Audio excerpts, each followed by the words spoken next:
السلام علیکم۔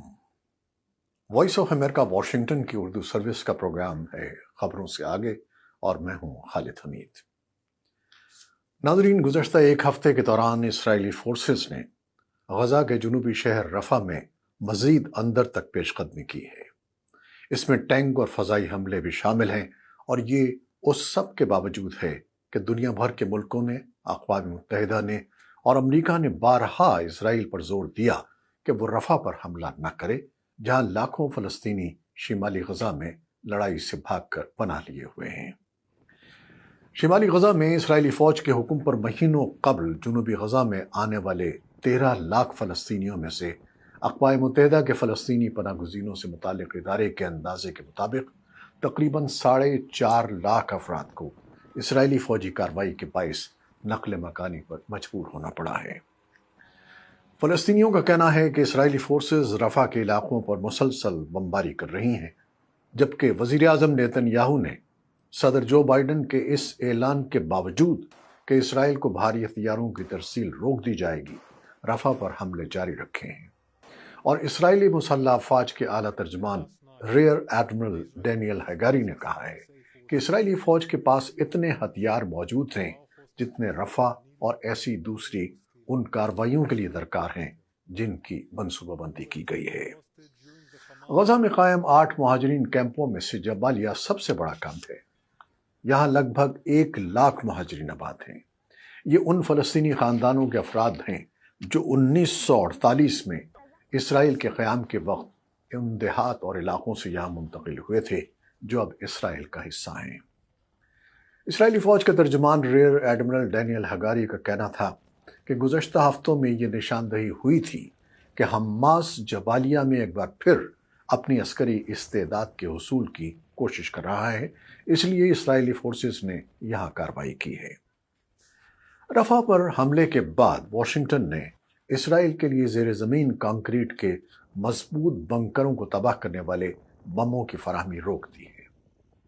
اسرائیلی فوج ان بموں کو حماس کے عسکریت پسندوں کے خلاف اپنی جنگ میں استعمال کر رہی تھی، جس سے غزہ کی پٹی میں بھاری پیمانے پر انسانی جانوں کا نقصان ہوا، اور یہ تعداد فلسطینی وزارت صحت کے مطابق اب 35,000 سے بڑھ رہی ہے۔ اسرائیل طویل عرصے سے مشرق وسطیٰ میں امریکہ کا قریبی اتحادی اور سب سے زیادہ اسلحہ رکھنے والا ملک ہے۔ اس کے بعد جرمنی، اٹلی، برطانیہ، کینیڈا اور کئی دوسرے ملک بھی اسرائیل کو ہتھیار فراہم کرنے والوں میں شامل ہیں۔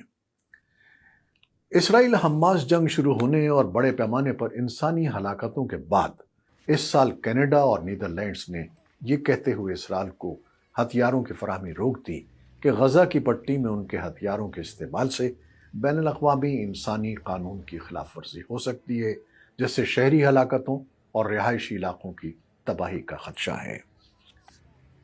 انسانی حقوق کی بین الاقوامی تنظیموں کا کہنا ہے کہ غزہ پر اسرائیلی بمباری اور زمینی حملوں سے زیادہ تر ہلاکتیں عام شہریوں کی ہوئی ہیں۔ اسرائیل کا کہنا ہے کہ وہ شہریوں کو نشانہ نہیں بناتا، بلکہ حماس کے عسکریت پسند اس جنگ میں عام شہریوں کو ڈھال کے طور پر استعمال کر رہے ہیں۔ عسکریت پسند اس الزام سے انکار کرتے ہیں۔ آئیے اب یہ جائزہ لیتے ہیں کہ کون سے ملک اسرائیل کو کس قسم کے ہتھیار فراہم کر رہے ہیں۔ امریکی حکام کا کہنا ہے کہ اسرائیل کو جن ہتھیاروں کی فراہمی معطل کی گئی ہے ان میں 1800 سے 2000 پاؤنڈ کے بم شامل ہیں، جن کی مالیت کروڑوں ڈالر ہے۔ تاہم اسرائیل کے لیے اربوں ڈالر مالیت کے امریکی ہتھیار بدستور پائپ لائن میں ہیں، جن میں ٹینکوں کے گولے بھی شامل ہیں۔ سن 2016 میں امریکہ اور اسرائیل کے درمیان ہتھیاروں کی فراہمی سے متعلق ایک 10 سالہ سمجھوتے پر دستخط ہوئے تھے، جس کے تحت امریکہ سن 2018 سے سن 2028 کی مدت میں اسرائیل کو 38 ارب ڈالر کی فوجی امداد، امریکی فوجی آلات کی خرید کے لیے 33 ارب ڈالر کی گرانٹ اور میزائل ڈیفنس سسٹم کے لیے 5 ارب ڈالر فراہم کرے گا۔ یہ بات بھی اہمیت رکھتی ہے کہ اسرائیل دنیا کا واحد ملک ہے جسے امریکہ نے اپنے جدید ترین جنگی طیارے F-35 فروخت کیے ہیں۔ اسرائیل نے 75 F-35 خریدنے کا معاہدہ کیا تھا، جن میں سے 36 اسے مل چکے ہیں۔ امریکہ نے اسرائیل کو اس کا میزائل شکن نظام آئرن ڈوم بنانے میں بھی مدد فراہم کی ہے۔ امریکہ کے بعد اسرائیل کو سب سے زیادہ فوجی ساز و سامان فراہم کرنے والا ملک جرمنی ہے۔ اس نے سن 2023 میں اسرائیل کو $35 کروڑ سے زیادہ مالیت کے ہتھیار دیے، جو ایک سال پہلے کے مقابلے میں 10 گنا زیادہ تھے۔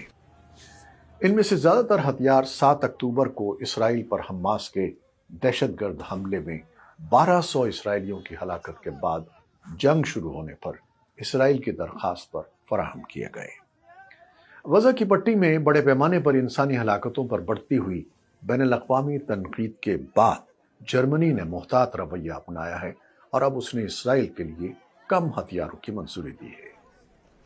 جرمنی کے خبر رساں ادارے DPA کی ایک رپورٹ میں بتایا گیا ہے کہ جرمنی اسرائیل کو بنیادی طور پر فضائی دفاعی نظام اور مواصلاتی آلات فراہم کرتا ہے، تاہم اس نے اسرائیل کو 3000 ٹینک شکن ہتھیار اور 5 لاکھ گولے بھی بھیجے ہیں۔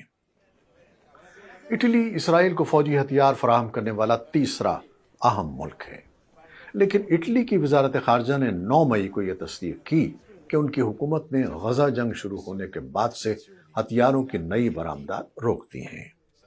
مارچ میں اٹلی کے وزیر دفاع گیڈو کروسیٹو نے کہا تھا کہ اسرائیل کو وہ ہتھیار برآمد کیے جا رہے ہیں جن کے معاہدوں پر پہلے سے دستخط ہو چکے ہیں، لیکن ہتھیار یہ یقینی بنانے کے بعد بھیجے جا رہے ہیں کہ ان کا استعمال غزہ کے شہریوں کے خلاف نہیں ہوگا۔